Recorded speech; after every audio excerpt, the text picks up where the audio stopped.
There's no sovereignty in a lot of technologies that we are dealing with now in the African continent. Are we building real value, or are we building to unicorn and exit? We're at a risky point where one company in one country is taking a very significant market share. From a space perspective, South Africa has heritage. Talent also flows, with infrastructure. We're here to amplify African tech stories and elevate technical brilliance. This is the Geo Habari podcast with Yariwo Kitio. You're listening to the Space Ecosystem Playbook. To support the show, please follow us on Spotify, Apple Podcasts, or wherever you get your podcasts. If you enjoy the episode, leave us a rating or review. It helps bring visibility to the podcast.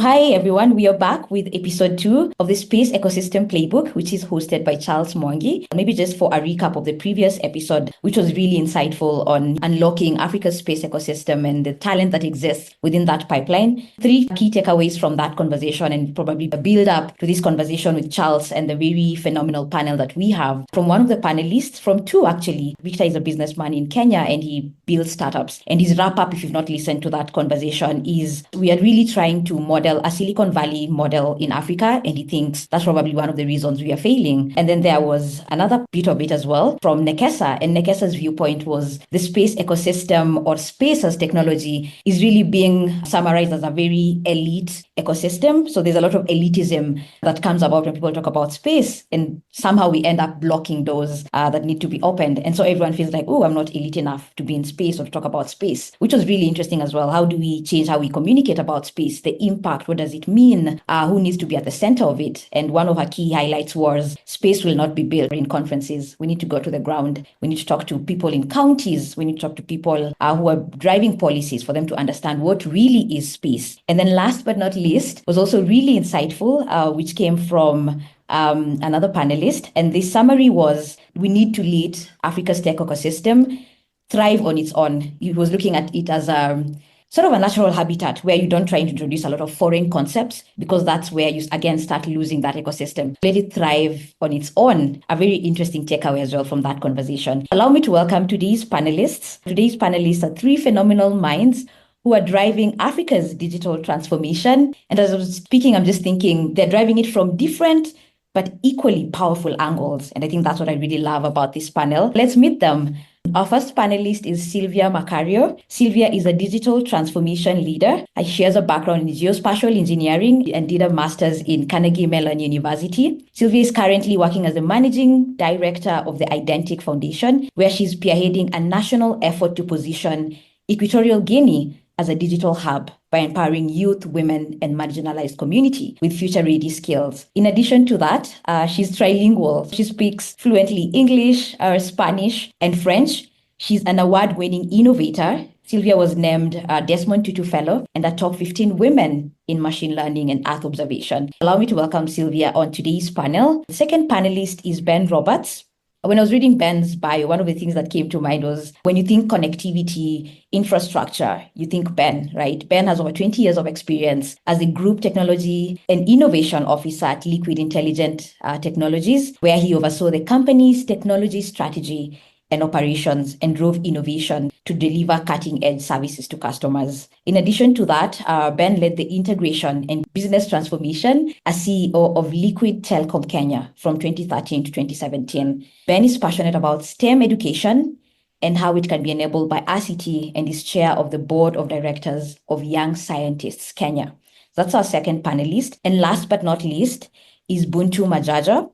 Buntu is a seasoned entrepreneur, consultant, and CEO of the SA Innovation Summit, which is the largest startup event in Africa. He has an academic background in engineering and business, and he has extensive experience in user-facing web platforms, data science, and property investment. One of the other interesting bits about Buntu, which I found fascinating, he also owns his own podcast, and he's the author as well of Starting Your Startup in 90 Days. We'll also get snippets as well from what that looks like with Charles moderating this conversation. And Buntu's ultimate goal is to invest in innovative solutions, touching millions in areas such as edtech, affordable housing, and renewable energy, while also empowering young Africans with digital skills.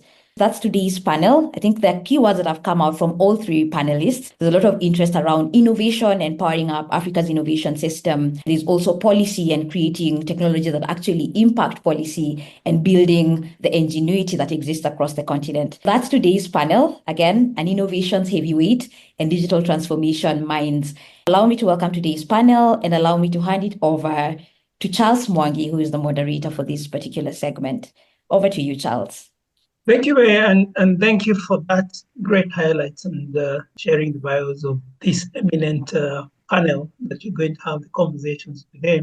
Again, I know it's comprehensive, the bios, but I would want to hear more. I know, of course, like for Sylvia, there's something that I was not mentioned about her previous life. So I want to give you like 2 minutes to, if you miss out anything, is there anything that you want to add on the activities? Why Equatorial? Why not Kenya? Over to you, Sylvia. Why not Equatorial Guinea? Is the question I'll throw back to you. No, I mean I'm a very Pan-Africanist in my way of doing things. I've lived in 4 African countries right now. My previous country was Rwanda, and I lived there for 4 years, implementing hepta analytics from there, and dispatching the solutions to other clients based in various African countries. So Equatorial Guinea was not on my map at all, but it happened that one of our clients at Hepta Analytics was from Equatorial Guinea at the time. Around 2020, when COVID-19 hit, that's when a lot of our businesses started to shrink, especially in the consultancy space. Hepta Analytics is mostly focused on cloud infrastructure solutions, data analytics, and AI, when AI was not AI right now, when people are buzzing about it. And then COVID-19 hit, and a lot of clients were just holding back to their monies, and that's how the project did not continue. And after 2 years, we had to close the project down, and there was renegotiation and consultancy for 3 months, and that's how I ended up here. Sounds like a congratulations, Sylvia. I just wanted to echo Charles, the Pan-Africanism word. If I could add anything from, the lovely intro from the MC, which was fantastic, it would just be that, the belief in Pan-Africanism and the belief that innovation all across the world should be more and more sovereign, especially when we start talking about AI, the data related to that, and how personal that data is becoming, and how powerful it is as well. Thanks, Buntu. And maybe we could go to you. Did we miss out on anything? There was a mention about the 90 days. How do we set up the ecosystem, even in terms of the startups? Yeah, I think other than echoing those themes, I think the book was more of a sense of expression that fail fast and try to do it as many times as often. It was really a toolkit, in a sense, to the belief that for the ecosystem to become huge, dynamic, the bottleneck is in the early stage.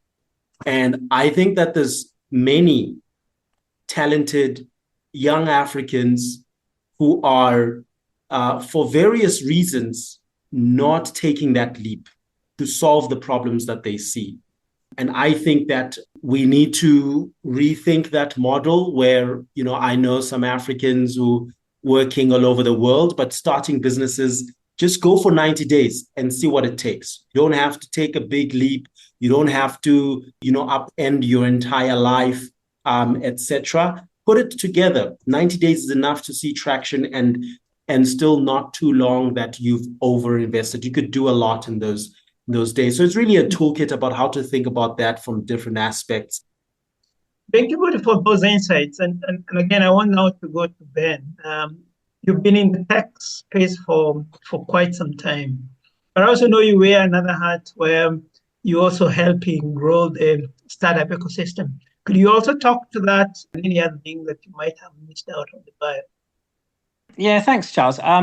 I'm not even an African originally, but I'd also call myself a Pan-Africanism, a Pan-Africanist, right? So maybe a Pan-African Mzungu. I don't know what you want to say, but something along these lines. And going back to space, I have quite a long relationship with space, really. Reason I'm into this, I've ended up working in Africa was, at some point in my early career, working in a division within Ericsson, developing space systems for communications, radio paging communications. And so, very much having innovated with satellites and space, then moving on, that in Europe and Asia, that piece of technology faded away. But, the satellite technology was living on very much within connecting Africa. But the early designs, and still, quite frankly, the new designs of satellites, was most of them very much, configured in a way of connecting Africa to Europe, connecting Africa to Asia,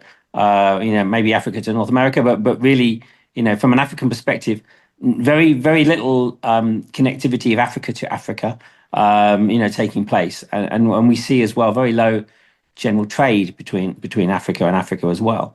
So, when we started moving to building fiber, much as it started with building subsea cables, which again connected Africa to Europe, Africa to Asia, my prime piece of interest was in actually connecting Africa to itself. So building networks in a way. The internet is a very meshed thing. So the internet within Europe isn't just a case of, you have an internet gateway in London and that connects to all the other countries in Europe, it is every country is connected to itself. So you're in Italy, Charles, and Italy is connected to its neighbors, France and et cetera, Switzerland, directly, and they're very fully meshed up. African networks were not being designed like that. And really, I got very interested in this space of Africa connecting it to itself. And then, I think that flows through into my philosophy around the innovation and the startup ecosystem. If you can make it in Nairobi, you can make it anywhere. It should be like that for the African continent. How can a Kenyan startup become a Pan-African business? This is, for me, what's most exciting, right? So, and then something interesting about me in space, but, I had the pleasure of meeting one of the astronauts who walked on the moon on Apollo 17. So this is really what got me interested in space when I was a kid. I met this guy, Jack Schmitt, who drove the lunar lander on the moon. So that's where I started out being interested in space. Thanks, Robert, for that and giving us the context. One of the things that is also helping Africa grow the innovation sector is connectivity, digital inclusion, having access to the internet and making it more like a basic need in terms of the ecosystem development. And I wanted to get the insight from Buntu, again, given your experience from the South African ecosystem, and of course, what you've been trying to drive. You talked about Pan-Africanism. What lessons would you say are there? Are there gaps looking at it from the whole innovation ecosystem? Thanks so much, Charles. I want to segue off what you were saying, Ben, about how Kenya is an African ecosystem hub. Because in terms of where we're at, and if we would make analyses of the ecosystem in Kenya or in the eastern parts of Africa, I think we have to take a continental view and go a little bit back in time, give some context. One of the ways that I think is a useful way of looking at the dynamism of a startup ecosystem is through the flow of money, particularly VC money. And you can consider this as a proxy. Of course, there are other things that are a little bit more difficult to measure. But when looking at all the reports over the last 10 years, what we will find is that the African ecosystem pre-COVID was breaking records every single year, growing 70% year on year CAGR on average, until it peaked around the COVID season. And this was probably driven as well by similar frothiness around the world, or hype into the tech sector around the world. But the African ecosystem was second to only Asia over that period in its growth rate. And what started to happen over time is that these hubs would form. Kenya being one across the continent, South Africa being another one, Nigeria and Egypt, a little bit to sense Morocco also being one. But these hubs really then started to also drive further interest in the neighboring countries. So Tanzania, Uganda, etc., particularly in Eastern Africa. So Kenya's role as an ecosystem is both national and regional and continental in that sense. But also what started to happen is that we started to see not only this regionalization, but different kinds of opportunities being attracted or coming out of different hubs. In Kenya, for example, digital services, e-commerce to a large extent, etc. Also logistics really showing its face, fintech in South Africa, Southern Africa, etc. But I think that sort of phase changed after the COVID pandemic. But at that time, we already started seeing that a lot of the money was going into, in my view, infrastructure technologies, i.e. the baseline technologies that allow for further trade to be built on top. So we talk about fintech, we talk about the ICT infrastructures. Love what you were saying, Ben, about launching Pan-African, launching from Nairobi Pan-African, launch from Cape Town Pan-African. To another extent, we saw other kinds of infrastructure such as enterprise software being popular, ed tech, and energy. What we're seeing now and new innovations and business models to be built on top of that. What's happening is that there is some level of maturation that's happening. And also we're not calling for large rounds. VCs are calling for more sustainable rounds, business models with a little bit of a longer horizon. Investors are focusing as well more industry-wise, not trying to invest spray and pray per se, but where can we build a thesis, a strategic and systemic, value chain with our money, and we focus on that. I think this phase is really being defined by what's unique to Eastern Africa, what's unique to Southern Africa, what's unique to Egypt. I think from a space perspective, South Africa has heritage, which is already being, to a large extent in deep collaborations with agencies coming up across the rest of the continent, those that are established across the continent, and how together do we actually learn and build with each other from a particular space perspective as well. So that would be like an example of that cross-pollination and collaborating to meet the gaps. Thanks, Buntu, for that. And you brought out a few elements, and I think I want to bring Sylvia in. Is the ecosystem in Equatorial Guinea very different from what you had in Kenya? You've been to Rwanda. How is it different in Equatorial Guinea? Are there lessons? Are there growth opportunities? Yeah, thanks for that question. It's worlds apart. I think Equatorial Guinea's ecosystem is, to be honest, we are 20 years behind all other ecosystems in Africa, because the country has mostly been dependent on oil and gas. And so the oil and gas sector has been largely developed over the years. And of course, infrastructure focused fully on that, because that's the bread and butter of the country. Before the country found oil and gas, there was cocoa farming. So agriculture was largely the source of income for the country before the big money came in and they fully focused on oil and gas. Although now there are calls for diversification from every sector at the moment, talking about, we need technology to advance, but somehow or somewhat technology is still being feared as something that is very foreign to them, although the young people are the ones pushing. And at Identic Foundation, for example, we train young people to just learn and acquire digital skills. But at the same time, when they go back home to their parents don't want them to use these tools, which they term them as dangerous. So we are worlds apart, but we are very hopeful, because now the government is very much in front of this at the center and talking and having, meetings with everyone to see how they can support meaning that the opportunity is also for growth. And I wanted to bring in Ben. You've been in the digital infrastructure space for the long. You talked about connecting Africa within Africa. We now have a view where you have one country that is behind. In terms of the technology infrastructure, we have it in place. Are there things that we're doing right? Are there things that we need to improve on in terms of the infrastructure bit?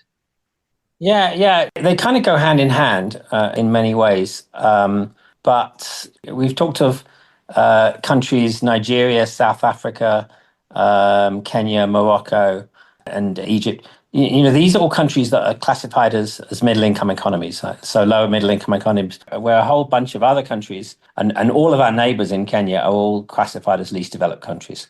And some of our neighbors are, 5 to 15 years behind. Let's say Ethiopia, for instance, has only just handed out second mobile license to have some deregulation in the telecommunications industry. And Safaricom were the first to go and invest there. But this thing's happened in Kenya 20 years ago, right? Now, the acceleration, the catching up is going to happen faster. Rwanda's hot on our heels in terms of catching up.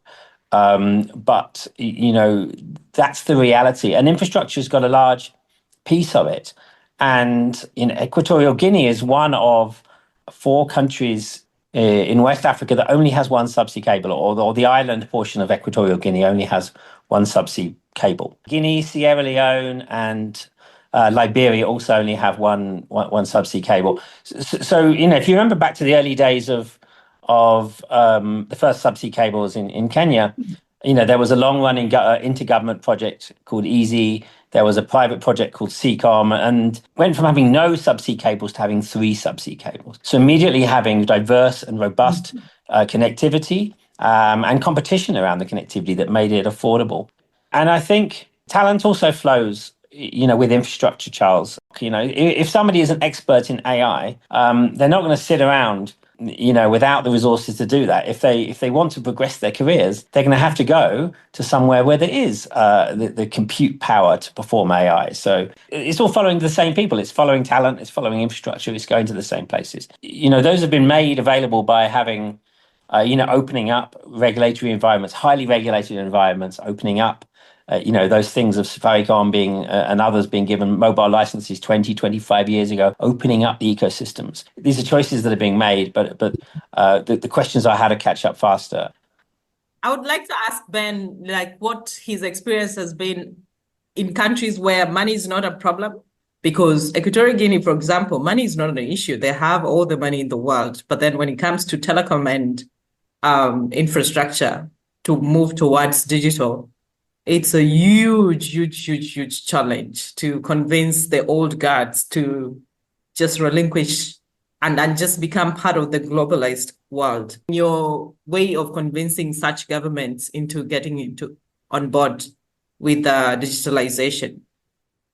Government isn't one thing. Government is a multitude of organizations, but it's actually the most progressive agencies within government have actually been the regulators themselves, like the telecommunications regulators. In Kenya, before the Communications Authority, there was just Telcom, right? Telcom was the telco and was the regulator and was everything. It provided everything and was the government, right? An independent regulator was set up, and Telcom had a status as being a telecommunications company, but others were licensed. So that role of the independent regulator has been what has been the catalyst for change. In the previous job I held, what started us building fiber in Zimbabwe was that the regulator changed the position and said, yes, you can build fiber across the border right now.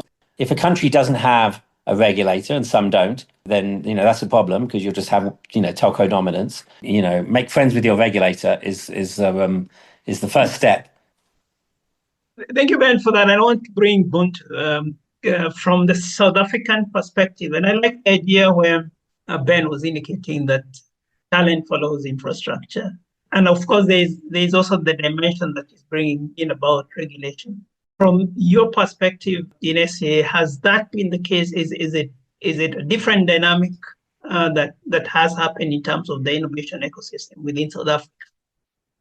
Thanks, Charles. I think in short, really echoing what Ben mentioned, and our view that capital talent, etc., will follow the ease of doing business and the market, and a place that is conducive, an ecosystem that's conducive.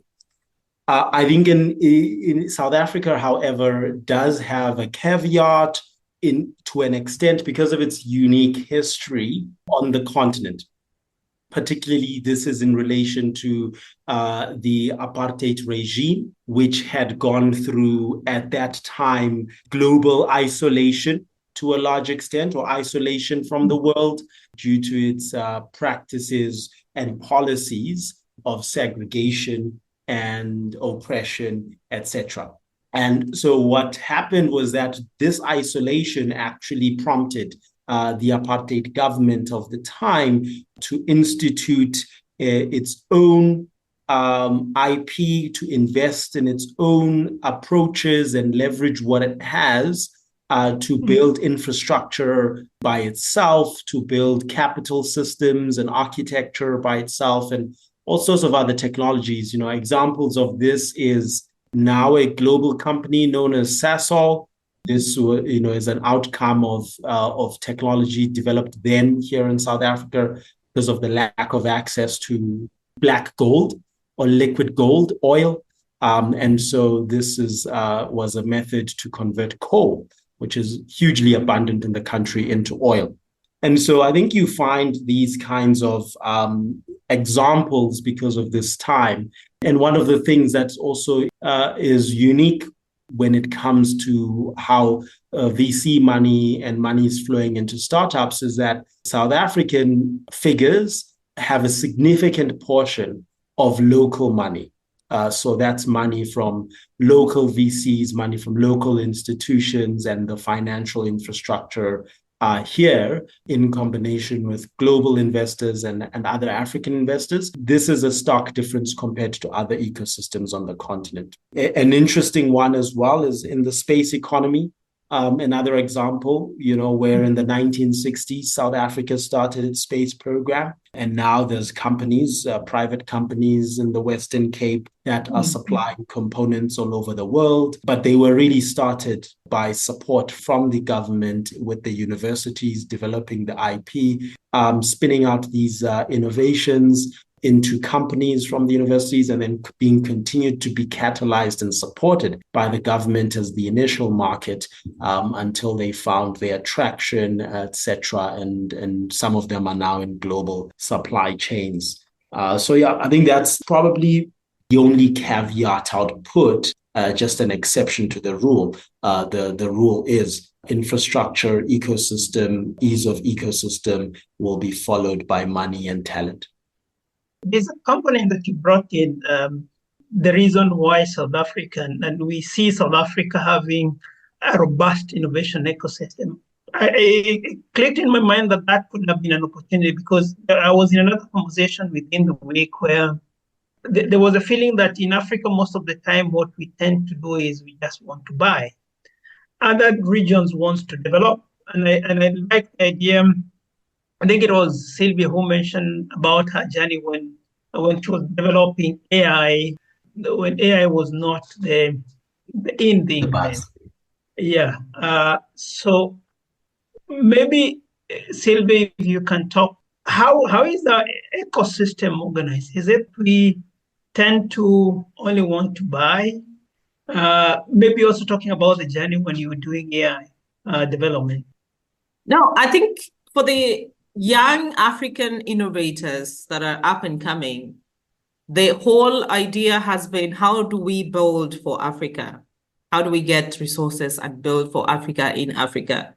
And for us at Hepta Analytics, that was always the whole idea. We started with the very first platform that we launched was based on civic education for the country, when Kenya had elections in 2017, I think.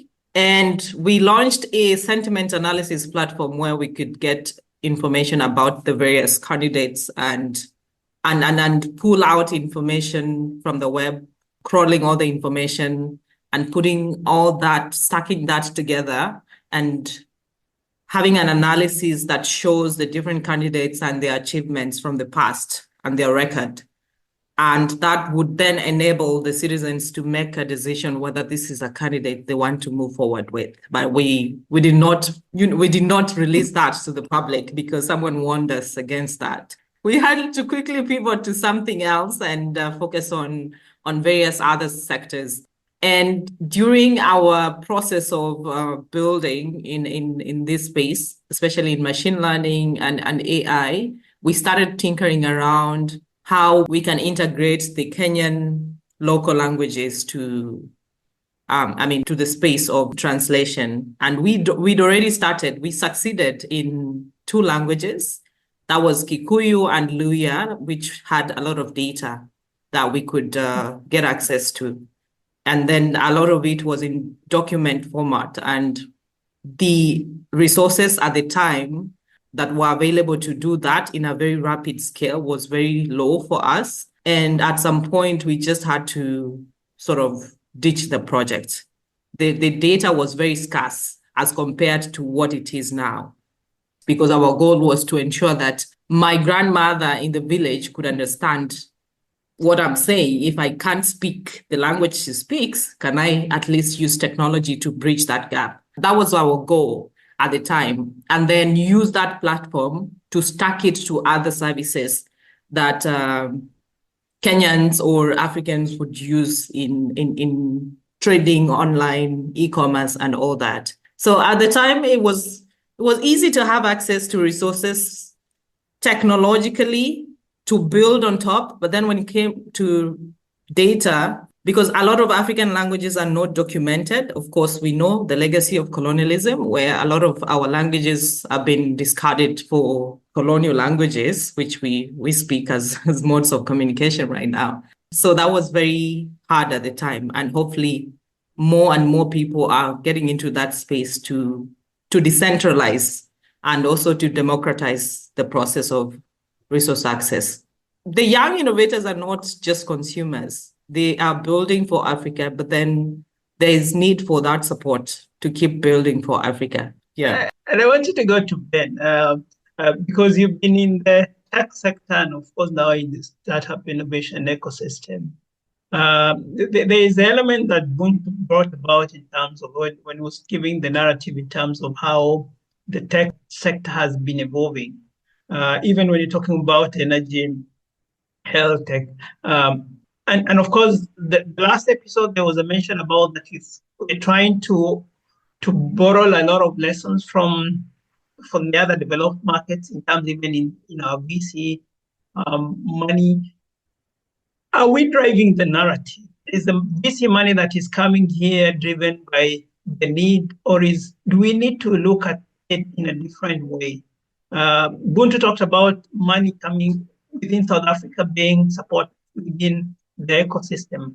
Are we seeing a lot of money coming from our own ecosystem? Because it means that if the money is coming from our ecosystem, then it means that we address the element that, again, Buntu, I think you mentioned about sustainability of the fund, of the grants. How are we in terms of the funding dimension? I think what Buntu said about South Africa's legacy of isolation, forced isolationism, is really important, right? You know, a country like Ethiopia is opening up, but it's quite a big economy, right? It has a GDP that's more than Kenya's actually. But it has a big population, but despite being quite isolated, has a bigger economy than lower GDP per capita, but a very bigger economy than Kenya's itself. And that legacy of that isolationism that was forced on South Africa, it forced them to industrialize as well, right? This is tech, but also industrialization. And there were a number of big companies, that were formed in that time. But overall, South Africa has the most big companies and the most billionaires, right? It's got big business. It's got big companies that are South African-owned big companies that have globalized. Kenya has too. We have Equity and KCB in the banking sector and others. But South Africa has more sectors represented in big companies that have globalized, that have spread. So big business is really important, right? And there's a frenzy of just hearing about creating language models. Now a whole bunch of companies all over the world sort of scrambling to create, translator models or even LLMs from low resource African languages. But, it's a case of you can't just build it and they will come. You have to have somebody who's off taking it and customers that are off taking it. So, the success of AI on the continent is going to depend upon the adoption by big business, because even the job I used to do of building data center and fiber, the biggest customers who would use this were big businesses, big telcos, the biggest user, big service providers, big banks, big insurance companies. These are the ones spending most on their ICT spend. They're spending most on connectivity. They're spending most on software. They're spending most on licenses, cloud, everything, right? Government really is underspending on ICT. I mean, seeing then startups making partnerships or being adopted as suppliers by big business is really important. So there's a company I'm advising in this space of creating language models from low resource languages, and they've got on board a large corporate customer who's using their language translators into their AI chatbots. That's really, really great. And then recently you saw KCB board of fintech. There was a reasonably sized buyout of a fintech company by Kenya Commercial Bank. But seeing investment support from big business into startups is going to be the most important thing, right? If big business is investing in AI and hiring people and giving them big jobs and paying them well, then our young people are going to go and get the skills, right? I think the capital needs to flow as well. If something is wrong in Kenya, we understand. And, there's a lot of debate around this, white founders, white capital. The recent debate of the Mzungu as a service was the other one, We need to have that local investment. We need to have those high net worth individuals. South Africa has got more billionaires. There's more big companies, rather than just expecting foreign capital to drive everything is a question we don't think we've answered yet. Okay, Chibin, Buntu, and I also wanted to bring you in because I wanted to ask the question in terms of, given that you've been in the innovation ecosystem for long, Ben raised an important point on the off-takers. We're building for the sake of building, or whether we're building because they are already off-takers of the technology? So I think this element of, are we building real value, or are we building to unicorn and exit, or are we building to solve real problems, create real value, etc.? By perhaps just chipping in or chiming on something that sparked for me when you were speaking, Ben, to around this how big business is important, and how can we leverage that locally to actually build a local big business so that the ecosystem can become more dynamic from that. And one of the things I was thinking about yesterday in relation to our discussion here and the space economy, and I'd love to test it with the panel, is one of the analogies that's made in South Africa in relation to growing the space ecosystem and industry, etc., is the automotive industry, and how it has been one of the successful or models to look at post-apartheid, right? But the way that the automotive industry in South Africa is made as an analogy, because it's now, it's an exporting sector, which is started off mostly assembling components, but people like Daimler, BMW, Toyota, Nissan, etc., are assembling and exporting from here, and it's not a huge millions of cars a year, but 300K plus 10% of what Japan did. I think this was 4 or 5 years ago kind of numbers. It's significant. And the way that it evolved is that initially it was mostly just assembling, but then over time, what happened was within that value chain, ventures would start up that would specialize in specific components, and not only end up developing the supply chain for the markets and offtake here locally, but actually because they specialize in these components, they're able to compete in other supply chains that is being assembled in other countries. As we know, of course, the space economy requires a lot of capital and a lot of talent, particularly in the upstream side. In the downstream, we've seen exciting things with Earth observation. We see exciting things with remote sensing and etc. Are really tackling solutions here across agriculture, etc. And we need to keep supporting those, right? We need to keep having that kind of dynamism happen in the downstream. But I think in the upstream, to really go into the higher margins, large businesses, etc. Perhaps a way might be, how do we attract big players globally, where we are essentially looking at the entry level of manufacturing of the supply chain, right? Or some sort of an entry level. So it might be just assembling, for example, satellites, but again, public sector like government had to, in South Africa, supported with big incentives, the automotive industry. So the regulators need to come in, open up, but public sector needs to come in and support that and incentivize it.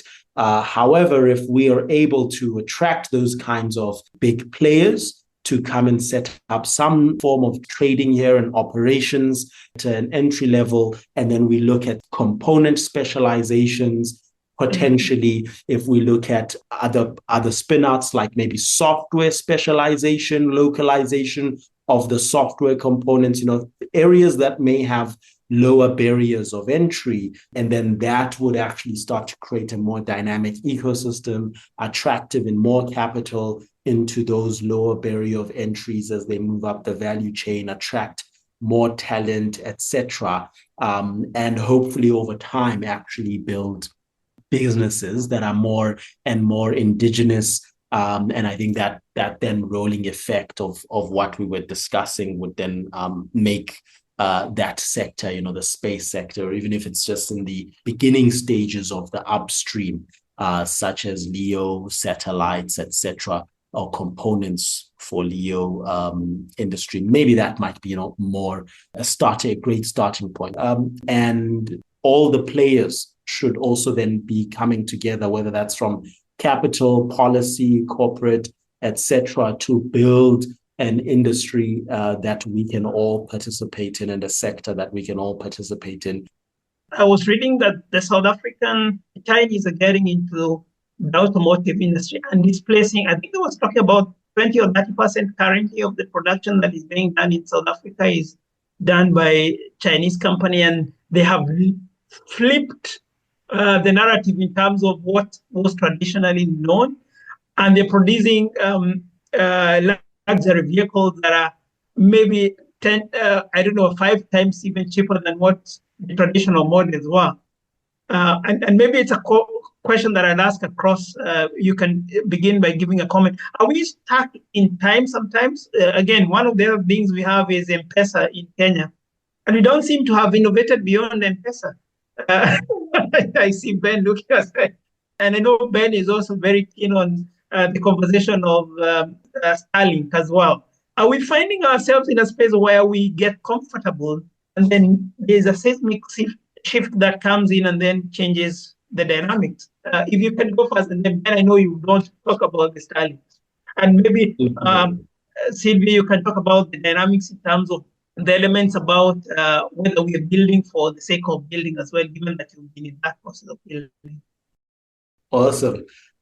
So I think on the automotive industry, not following it super closely, I myself actually am an owner of one of those new Chinese vehicles. I mean, it's just unbeatable value for money. And I think it's a mixed bag, right? In short, I do think we need to challenge decision makers, business leaders, policy makers across the board, and founders and ourselves more and more about creating real innovation value and on the continent. I do think that there is so much more that we need to do. But I think briefly on the automotive sector change is similar to what we're seeing in the startup space. Geopolitically, there is a lot of uncertainty.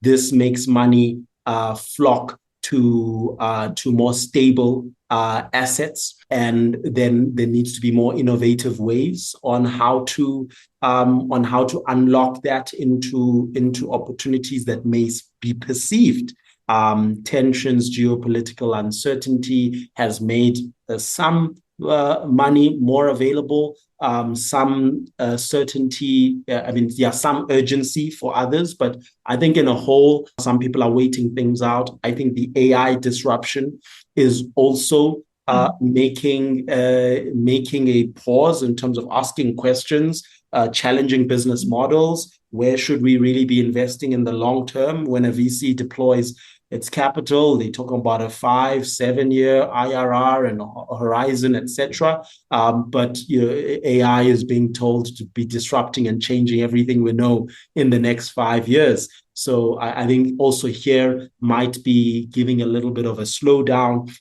So it's a major disruption in the tech space. And I think these kinds of things are then need to be adapted across the board. Sylvia, are we building what Buntu was saying with innovation that has value? I would speak to the case of Kenya, where, a lot of parents think going into entrepreneurship is too risky.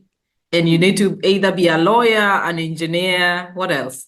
A medical practitioner, and all those big titles. But although we are moving away from that mindset, we still have a lot of holding back in that end. And also the government, on the other hand, is not drumming for the efforts of entrepreneurs. And the very rich and wealthy Kenyans are not investing in startups. They are only investing in traditional businesses where they can see where their money is going to come from and when and what. The time duration is very specific.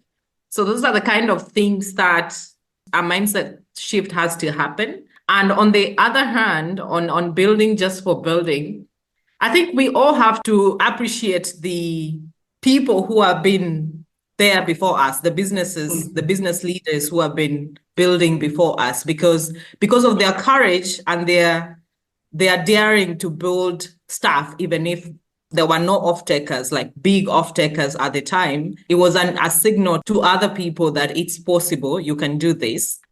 I think the drumming effort in various aspects is important, but also having builders who believe in themselves. It's good to have that kind of bullish confidence in yourself, because I'm sure a kid somewhere in Kenya or in South Africa will finally find a way to figure out and come up with a solution that actually works and pays them big bucks. So building for building, I wouldn't see it as a bad thing, because eventually there will be someone who will figure it out and build solutions that actually has value, at the same time eventually makes money for them in a sustainable way.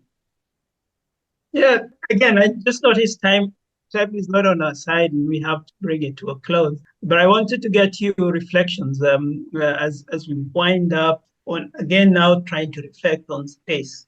And given that you all in your different ways you have engagement with the space sectors, what do we need to put in place, not necessarily for Kenya, for potentially for Africa, to build that ecosystem that would allow us to grow the sector to the level where, again, we can talk about the developing solutions that are serving our needs? And maybe we can begin with Ben. What are your reflections or your conclusions as we conclude this session to help grow the space sector in the country and also beyond in the Africa region? The points we were talking about earlier around value chains, right, around the South African automotive industry, and how then other companies start making things into the value chain. This is really important, and what I tend to wonder is whether value chains can be created on a Pan-African level, right? With the Africa Continental Free Trade Agreement, can industries be built by collaboration between countries and lowering of those trade barriers, right? The reason for that is that a lot of the natural resources, for these technologies, they may not exist in one country in Africa, but they probably exist in some country in Africa. And even these battery cars and stuff like this, the resources to build these things entirely exist in Africa, the natural resources and the minerals. And so we're in a dangerous turning point, right? The most important component resource going to the value chain of complex assemblies like this is intellectual property. And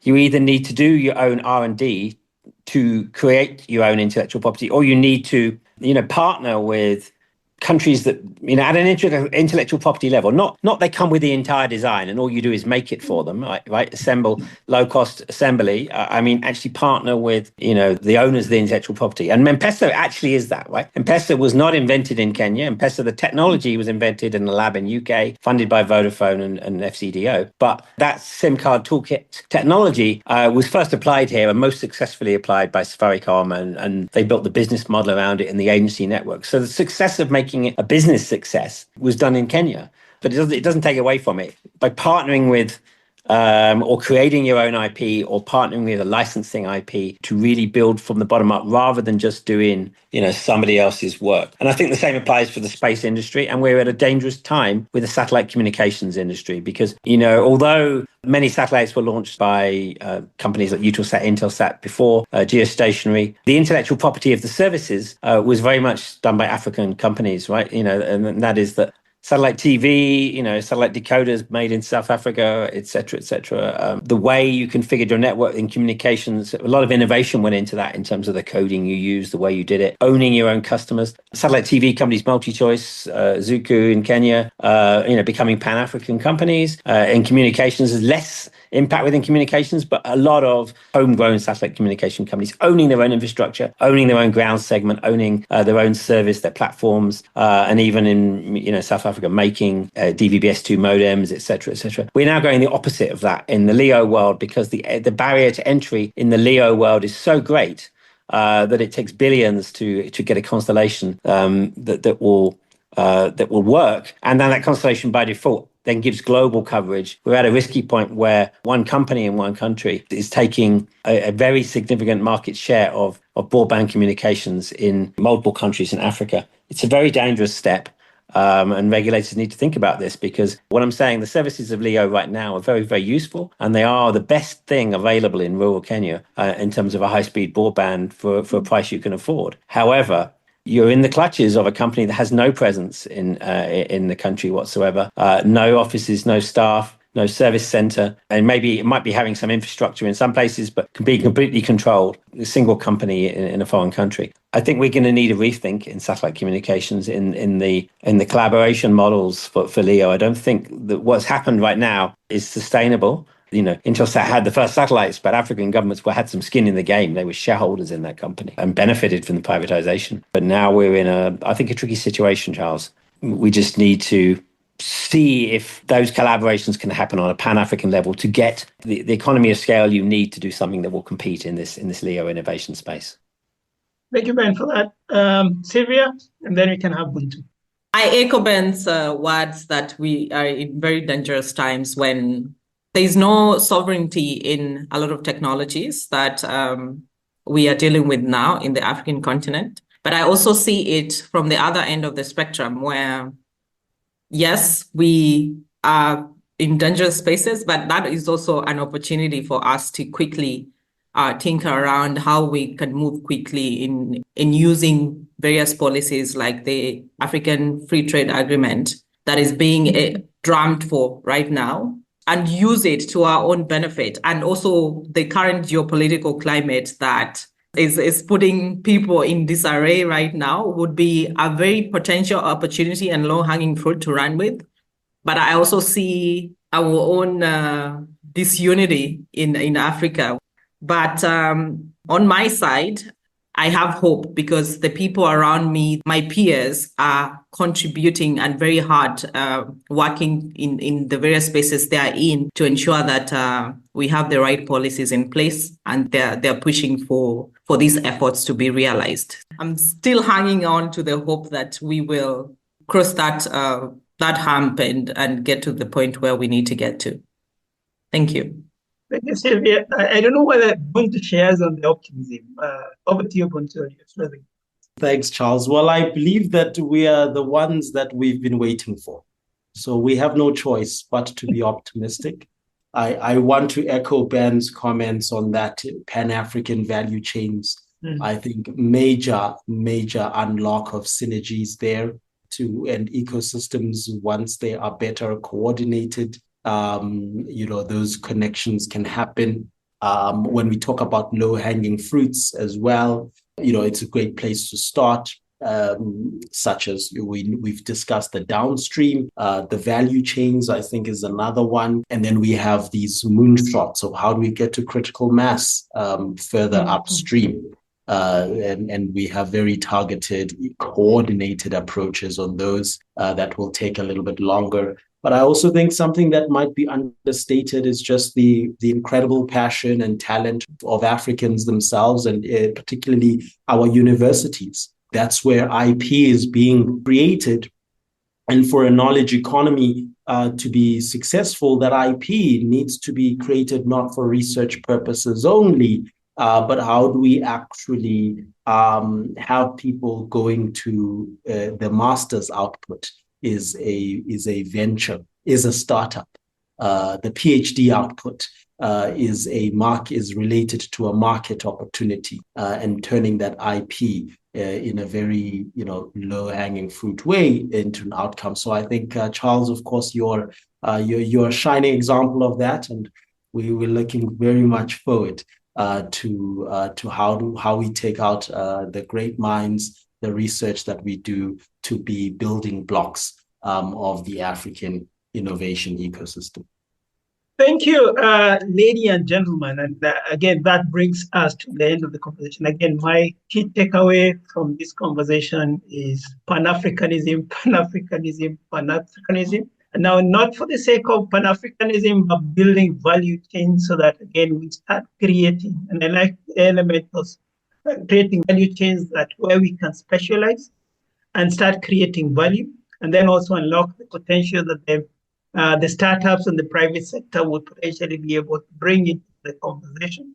More importantly, also, talent follows infrastructure. And again, of course, the need for us to build the infrastructure that would allow us to innovate within our ecosystem and then develop those solutions. And of course, now developing solutions that target needs within the society, whether we have off-takers, whether it is in government or the big enterprises. Again, thanking you for your time.